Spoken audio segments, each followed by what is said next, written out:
Hello, my name is Dr. Jones. I'm the Director of Medic Footprints and I'm coming to you from the entrepreneurial city of Los Angeles. And here I am at the Ronald Reagan UCLA Medical Center with none other than Dr. Harris Eyre, who is an Australian visiting Fulbright scholar who is currently working on some research in geriatric psychiatry. Well, nice to meet you, Harris.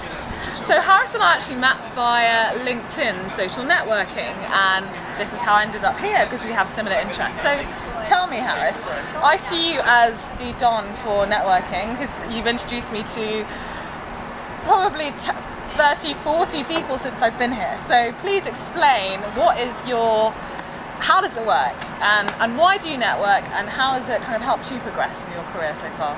Yeah, it's a great question. So I think networking is a really important skill to develop to take your career and passions to the next level. So for me personally, I had a lot of ideas many years ago about what I wanted to do in the future, and it wasn't until I started networking I worked out what was feasible and what wasn't feasible given where I lived or where I wanted to go.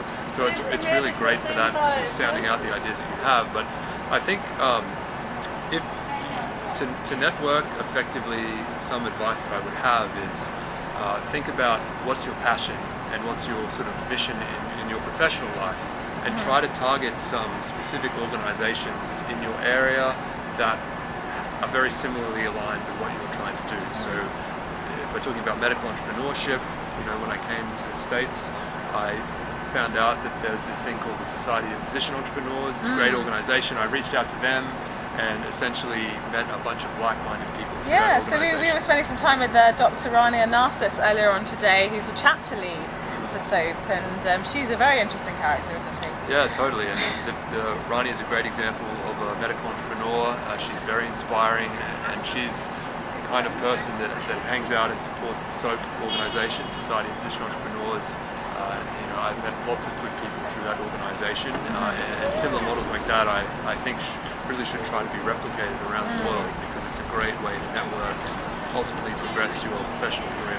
Okay, so lastly, in a nutshell, what advice would you give to doctors on methods of networking that we can use in today's society? I mean, the standard one is going to events regularly, but what else do we have available in the 21st century with digital technology, the internet? What would you advise? Yeah. So I think the biggest example of how you can network in the 21st century is by social media. Right. Particularly LinkedIn is a very useful tool for networking. So actually a lot of junior doctors don't have a LinkedIn profile. I would recommend that they should probably get a LinkedIn profile if they want to start to network and advance their career a little bit more. LinkedIn is basically expressive for professional networking. So that's a great forum. You can get your own profile, ask your friends what they think of your profile, how you can make it a little bit better. Anything else other than LinkedIn? Or?